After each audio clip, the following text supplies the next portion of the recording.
हमेशा की तरह आज भी सुनील सालू के घर पर पहुंचता है।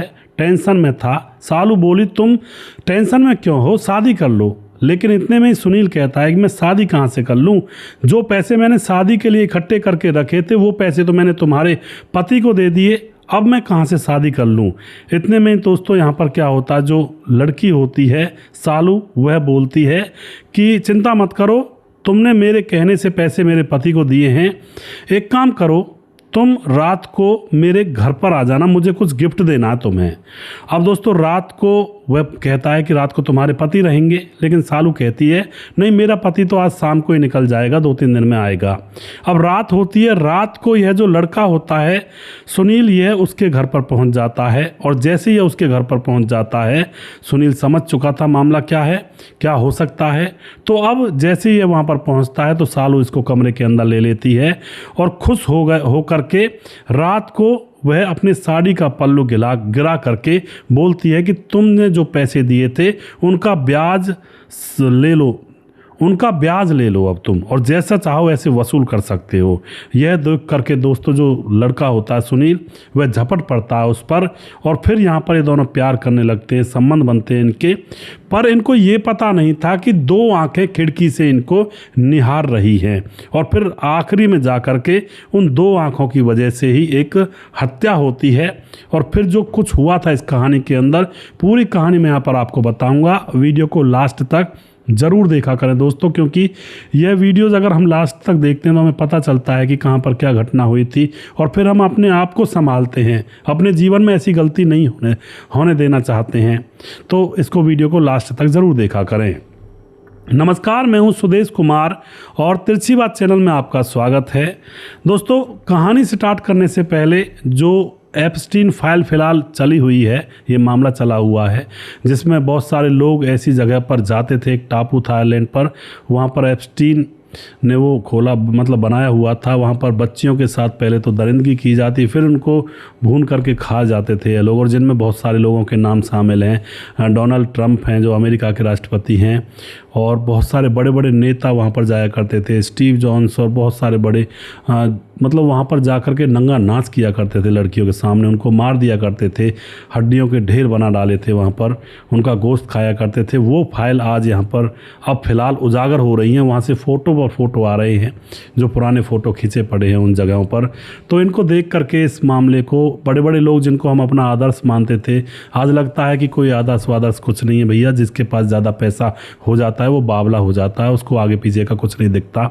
और इस फाइल से ये भी यहाँ पर खुलासा हुआ है, जो कोरोना हुआ था ना, कोरोना कुछ नहीं था, इन लोगों की सोची समझी साजिश थी।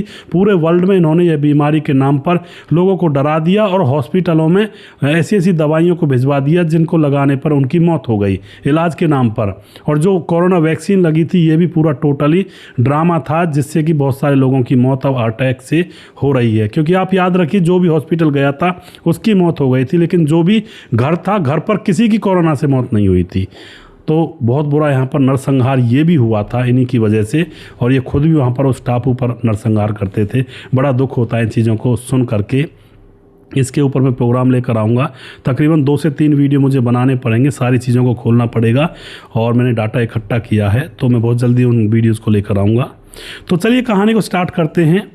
यह घटना घटित होती है मध्य प्रदेश के मुरैना के अंदर, जहां पर धर्म सिंह नाम का एक शख्स रहा करता है।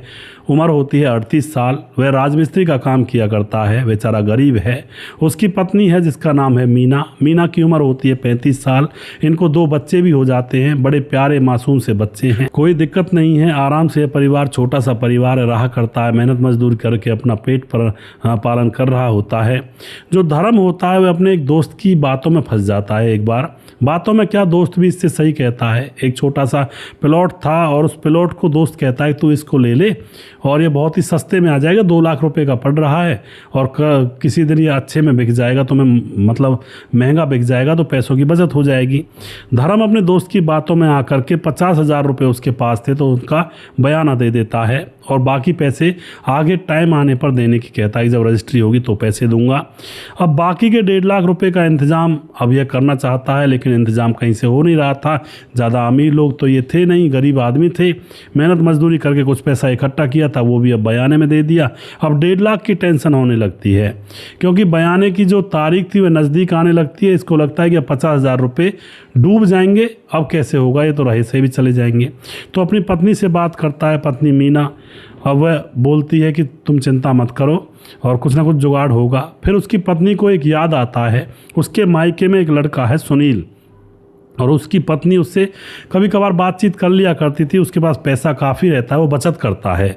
अब जो मीना होती है अपने पति धर्म से कहती है कि मेरे मायके में एक लड़का है सुनील, और वह काफ़ी पैसे बचत करता है, उसके पास पैसे ज़रूर होंगे, मैं उससे बात करूं अगर तुम चाहो तो।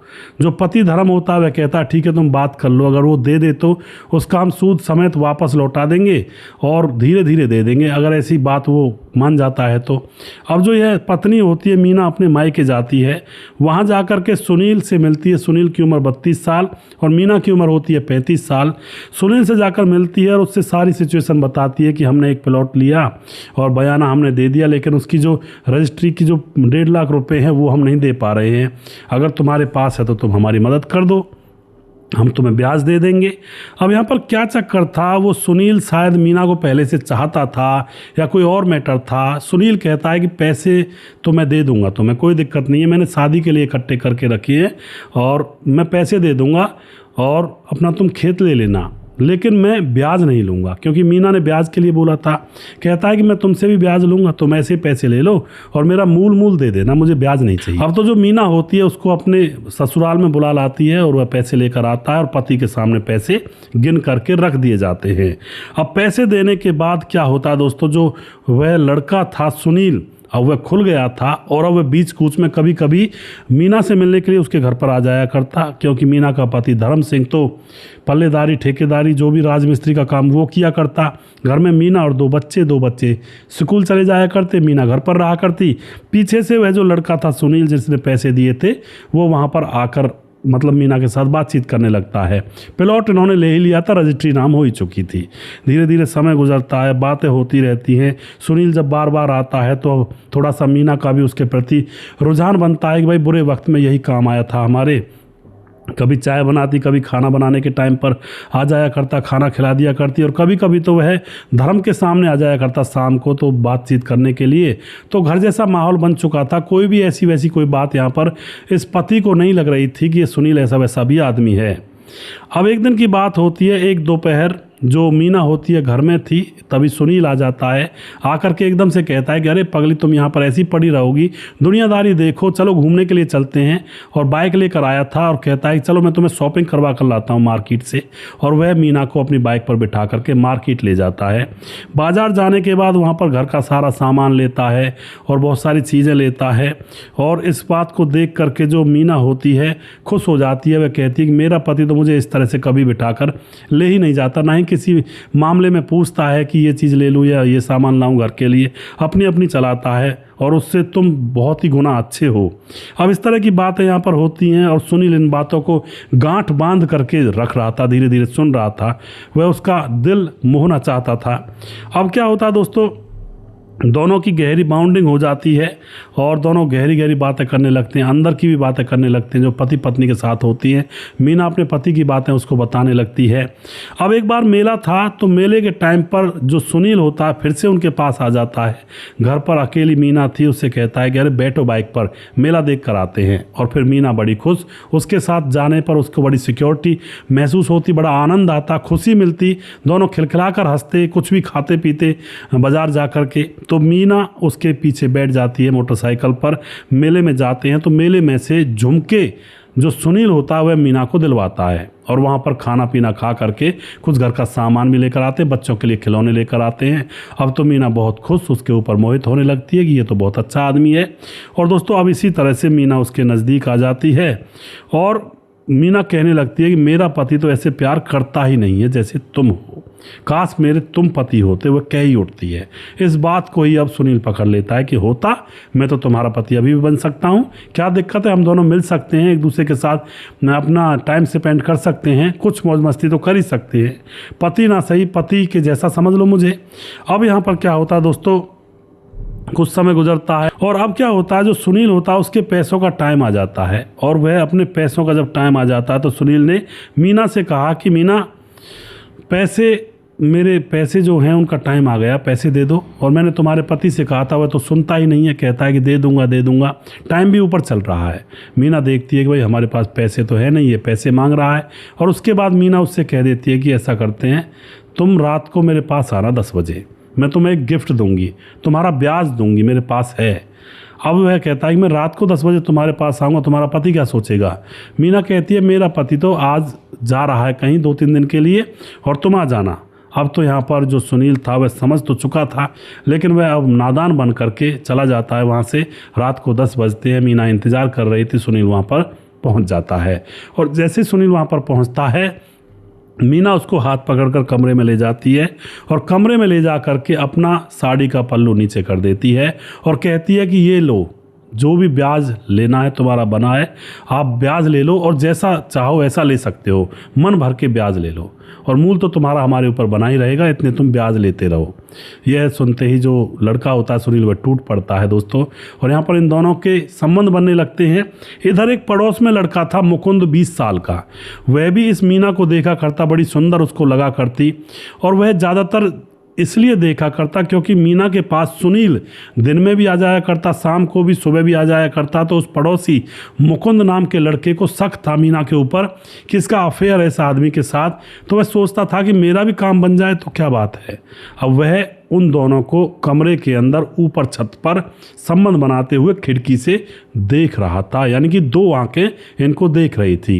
ये पूरी तरह से पूरी रात मौज मस्ती करते हैं और वह मुकुंद वहीं पर बैठा बैठा और पूरी रात गुजार देता है। अब तो दोस्तों यहाँ पर क्या होता है, सुबह जो यह लड़का होता है सुनील, ये तो चला जाता है और मुकुंद तुरंत उस कमरे के अंदर आ जाता है मीना के पास और मुकुंद कहता है कि मुझे भी करना है। अब तो मीना कहती तुम क्या करोगे, तुम यहाँ पर आए कैसे, उससे लड़ जाती है। मुकुंद कहता है मैं सब कुछ जानता हूँ, मैंने पूरी रात तुम्हें देखा है संबंध बनाते, और या तो मेरे साथ संबंध बना लो, मुझे भी अपना लो, वरना फिर मामला गड़बड़ हो जाएगा। लेकिन मीना आगे की नहीं सोचती है और मुकुंद को वहाँ से धक्का दे करके निकाल देती है कि मैं तुम्हारे मम्मी पापा से कह दूंगी, और तुम कितने छोटे हो, मुझसे 15 साल छोटे हो। लेकिन मुकुंद कहता है कि छोटा बड़ा गया भाड़ में, मैंने तुम्हें देखा है, रंगे हाथों पकड़ा है, मुझे मेरे साथ भी करो वरना तो फिर देख लेना। अब मीना इस बात को सोचती नहीं, उसको धक्का देकर बाहर निकाल देती है। पर जो मुकुंद था उसके अंदर ये बात खटक गई थी। अब क्या होता है, अभी वह कुछ नहीं कहता, वह सोचता है कि शायद काम बन जाए। अब एक दिन की बात होती है, जो मुकुंद होता है फिर से इससे एक बार कहता है, लेकिन अब की बार भी मीना उसके मुंह पर थप्पड़ मार देती है और कहती है कि मुझसे बार बार मत कह, वरना मुझसे बुरा कोई नहीं होगा। अब मुकुंद अपने मन ही मन सोच लेता है कि इसका अकल ठिकाने लगानी ही पड़ेगी। और एक दिन वह मुकुंद रास्ते में इसके पति, जिसका नाम है धर्म सिंह, उससे कह देता है कि तुम्हारी पत्नी पीछे से जो तुम्हारे घर वो आदमी आता है ना, उसके साथ निर्वस्त्र होकर के कमरे में संबंध बनाती है। अब तो यहाँ पर पति गुस्से से गर्म आकर के मीना से लड़ जाता है कि मैंने ऐसे ऐसे सुना है।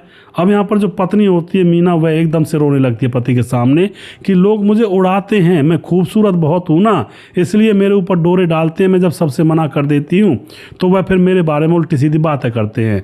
और मैं बताऊँ तुमसे किसने कहा होगा, मुकुंद ने तुमसे कहा है ना। पति कहता हाँ उसी ने कहा है, तुम्हें कैसे पता।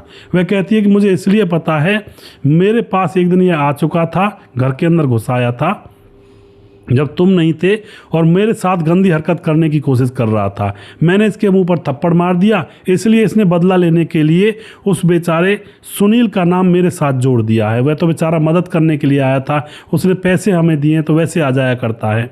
अब पति को कहीं ना कहीं लगने लगता है कि यार बात ये सच हो सकती है और मेरी पत्नी सुंदर भी बहुत है, तो शायद हो सकता है यह पड़ोस का लड़का इसके मन में ही बेईमानी हो रही हो। लेकिन यहाँ पर पति धर्म इस बात को ज़्यादा आगे नहीं बढ़ाता है, क्योंकि अपनी ही बेइज्जती है। ऐसे मामलों में जब लोग चर्चाएं करने लगते हैं तो घर परिवार की ही बेइज्जती होती है। अब यहाँ पर क्या होता है दोस्तों, धीरे धीरे 1 सप्ताह गुजर जाता है और 1 सप्ताह तक जो मीना होती है अपने प्रेमी, जिसका नाम होता है सुनील, उससे मना कर देती है कि तुम घर मत आना, मामला थोड़ा बिगड़ चुका है, मैं संभाल रही हूँ, चिंता मत करो, मामला बन जाएगा। अब 1 सप्ताह तक वो आता नहीं है। पति भी गौर से देखता है, कई बार जल्दी भी आ जाता है, कुछ ऐसा नहीं मिलता है तो उसको अपनी पत्नी के ऊपर पूरा विश्वास हो जाता है।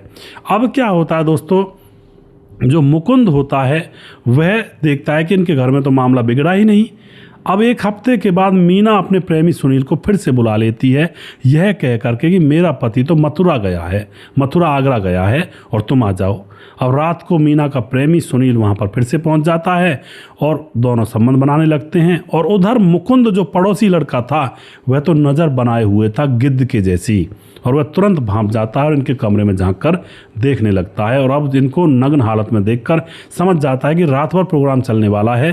तुरंत जा कर के इस मीना के पति धर्म के पास फ़ोन कर देता है चुपचाप कि तुम मेरी बात को झूठ समझ रहे थे, अगर तुम्हें देखना है ना सच तो तुम अभी अभी आ जाओ यहाँ पर और अपनी पत्नी को नंगा देख लो उस लड़के के साथ। तो अब धर्म को लगता है कहीं ना कहीं बात सच भी हो सकती है। तुरंत वह एक कार करता है, कार भी किराए पर करता है। तुरंत वह देखना चाहता है क्या मामला है। कार करके वह 1 घंटे के अंदर अंदर घर आ जाता है। घर आकर नीचे देखता है, नीचे बच्चे अकेले सो रहे थे। चुपके से दबे पांव वह ऊपर चढ़ता है छत पर। कार को भी उसने गांव के बाहर ही रुकवा दिया था। चुपके से दबे पांव वह सीढ़ियों से ऊपर चढ़ता है। ऊपर वाला जो कमरा था वहां पर वह अजीब अजीब सी आवाज़ें सुनता है। तो वह समझ जाता है कि मामला गड़बड़ है। एक ठोकर में उस दरवाजे को तोड़ देता है, क्योंकि हल्का सा दरवाज़ा था। अंदर देखता है उसकी पत्नी बेड पर लेटी हुई है और उसके ऊपर उसका प्रेमी जिसका नाम है सुनील वो लगा पड़ा है। अब यह देख करके उसका पारा 7वें आसमान पर, और यहाँ पर वो अपनी पत्नी को गाली गलौज देने लगता है और उस प्रेमी को मारने पीटने लगता है कि तुम्हारे पैसे ही है ना हमारे पास, अगर पैसे नहीं दिए तो तू हमारे घर की इज्जत से खेलेगा। इस तरह से लड़ाई झगड़ा होता है। तो वहाँ से वह सुनील भाग जाता है और फिर भी यह पत्नी इसके पांव पकड़ लेती है कि जोर से आवाज़ मत करो, पड़ोसी सुनेंगे, बदनामी हो जाएगी, फिर कैसे रहेंगे यहाँ पर। अब पति अपनी पत्नी को पीट चुका था, पत्नी हाथ पांव जोड़ रही थी। पति सोचता है कि 2 बच्चे हैं और फिर इसको मैं भगाऊंगा तो मैं कहाँ जाऊँगा। इस तरह से वो उसको फिर से चुप लगा जाता है और उसको चेतावनी देता है कि आज के बाद अगर मैंने सुन लिया तो फिर मुझसे बुरा कोई नहीं होगा। अब दोस्तों यहाँ पर क्या होता है, सुनील की बेइज्जती हुई थी, उसको उसके ऊपर थप्पड़ लगाए गए थे और आधे रास्ते तो वह नंगा ही भगाता हाथ में कपड़ों को लेकर।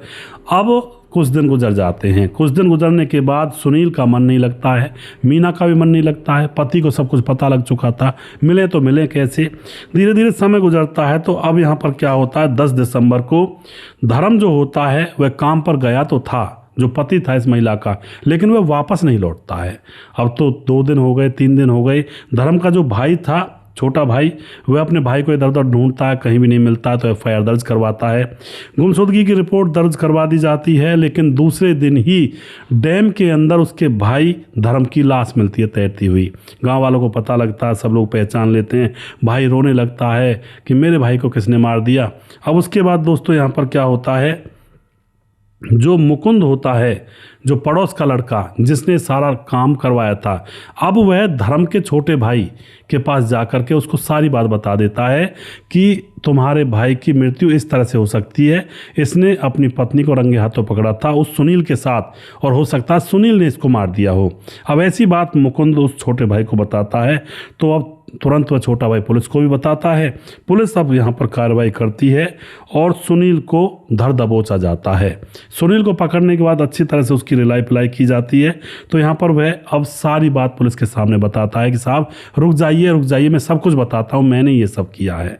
पुलिस पूछती है कैसे किया है, तो वह बताता है कि जब रंगे हाथ पकड़ा था तो उसके बाद मैं तो यहाँ से जा चुका था, वह उसके बाद मैं आ नहीं सकता था और हम दोनों तरफ से तड़प रहे थे और मैं बच्चों के समेत अपनी प्रेमिका मीना को अपनाने के लिए तैयार था। हम दोनों ने तैयारी कर ली थी कि इसको रास्ते से हटा दें तो फिर हम दोनों पति पत्नी के रूप में आराम से रहेंगे। और दोस्तों यहाँ पर जो धर्म होता है वह काम पर गया था, इन्होंने प्लानिंग कर ली। प्लानिंग के तहत जो ये सुनील होता है धर्म को रास्ते में रोक लेता है और उससे कहता है कि मुझे माफ़ कर दो भाई साहब, मुझसे बहुत बड़ी गलती हो गई और ये नादानी में हो गया, इसके बाद ऐसा कुछ नहीं होगा। और दोस्तों यहाँ पर धर्म बेचारा सीधा साधा आदमी था, उसको माफ़ कर देता है। और फिर उसके बाद सुनील कहता है कि चलो अगर माफ़ कर दिया तो चलो शराब पीते हैं। और दोस्तों ये जो ठेकेदार टाइप के लोग होते हैं, राजमिस्त्री है, बेलदार है, काम करने के बाद शराब पीते ही पीते हैं 90%। उसको शराब पिलाने के लिए डैम पर ले जाता है। वहाँ पर सुनील खुद तो बहुत कम शराब पीता है, उसको ज़्यादा पिला देता है धर्म को। और जैसे ही धर्म नशे में टल्ली होता है उसको डैम के अंदर धक्का दे देता है और उसकी डूबकर मौत हो जाती है। इस तरह से दोस्तों यहाँ पर इसका काम तमाम किया था इन दोनों ने, प्रेमी और पत्नी ने। आप क्या कहना चाहोगे दोस्तों, ऐसी पत्नी भी संसार के अंदर हैं और जिनके बारे में सोच भी नहीं सकते हैं कि ऐसा भी हो जाएगा। घर के अंदर किस पर विश्वास करें, इन कहानियों को जब मैं लेकर आता हूँ ना तो बस सोचता रह जाता हूँ कि भाई किसके ऊपर विश्वास करें। माँ बाप चलो अलग बात है, पत्नी, भाई बहन, भाभी, रिश्तेदार, साली, जीजा, कौन किसके ऊपर विश्वास करें। कहीं किसी को भी तो नहीं छोड़ा इन घटनाओं ने। हर घटना में कोई ना कोई रिलेशन घर का ही निकलता है, या फिर जानकार निकलता है, दोस्त निकलता है, पड़ोसी निकलता है, यही तो निकलते हैं। अनजान आदमी किसी को नहीं मारेगा, मारेगा जानकार ही मारेगा। इन चीज़ों से ये तो पता चलता है। तो अवैध रिश्तों का अंजाम भयानक होता ही है, ये आप लोग सब जानते हो। अवैध रिश्तों में फंसोगे तो आज नहीं, कल नहीं, परसों नहीं, कभी ना कभी तो कांड होगा ही होगा। और किसी का कांड कैसे होता है, किसी का कैसे होता है, कुल मिलाकर कांड होता ज़रूर है कुछ ना कुछ। तो अवैध रिश्तों से दूर रहें, अपनी जान की सुरक्षा करें। जीवन बहुत अनमोल है। अरे कुछ अच्छे काम में लगाएं और ग्रेटनेस की तरफ बढ़ें और अच्छाई की तरफ बढ़ें। वीडियो के लास्ट में कुछ भाइयों के नाम लेना चाहता हूं जो हमारे वीडियोस को देखते हैं और हमें खूब सपोर्ट करते हैं। हमारे साथ सोनू राज प्रजापत कमेंट करते हैं, कंचन भाई मध्य प्रदेश नीमच जिले की कहानी सुना दो एक बार। जी बिल्कुल, मैं कोशिश करूंगा, सर्च करूंगा। और सर्वेश कुमार कमेंट करते हैं, समाधान पाटिल जलगांव महाराज से कमेंट करते हैं, मनोज श्रीवास्तव जी कमेंट करते हैं, धीरज बनवाल कमेंट करते हैं, रोकेश नागर है जो कमेंट करते हैं रेलवे जिला 12 राजस्थान से, मुकेश कुमार यूपी 83 से, दूधाराम चौधरी, सुजीत कुमार हमारे भाई लगातार कमेंट करते हैं, पवन कुशवाहा कमेंट करते हैं, राम राम भैया जी, सतीश कुमार कमेंट करते हैं बिहार मधुबनी जिले से, किशोर साहू कमेंट करते हैं, प्रवीण बघेल से पुरी से, हृदय राम भारती कमेंट करते हैं, रघुवीर सिंह नेगी कमेंट करते हैं, रमेश यादव कमेंट करते हैं, सुजीत कुमार कमेंट करते हैं, सर्वेश दोबारा से कमेंट करते हैं, उसके बाद संजू यादव कमेंट करते हैं, पृथ्वी सिंह दहिया कमेंट करते हैं, लक्ष्मण ढेलू है कमेंट करते हैं, रविंद्र भडौरिया कमेंट करते हैं, और उसके बाद हमारे साथ सूरज डियो हमारे भाई लगातार फिजी से कमेंट करते हैं, राम गोसाई हमारे भाई लगातार कमेंट करते हैं, राधेश्याम शर्मा सिरसी जयपुर राजस्थान से, राम मोहम्मद यासीन लाहौर पाकिस्तान से, राजकिशोर चौरसिया महाबलेश्वर महाराज से, और सुशील चौधरी हमारे भाई लगातार कमेंट करते हैं। उसके बाद दुर्योधन भाई कमेंट करते हैं, छगनदास खारडाबंद राजस्थान से कमेंट करते हैं। और दोस्तों जिस भाई का नाम रह गया उस भाई का नाम अगले वीडियो में ज़रूर लूँगा। अगला वीडियो बहुत जल्दी फिर से लेकर आऊँगा। तब तक आप खुश रहें, सावधान रहें। जय हिंद, जय भारत।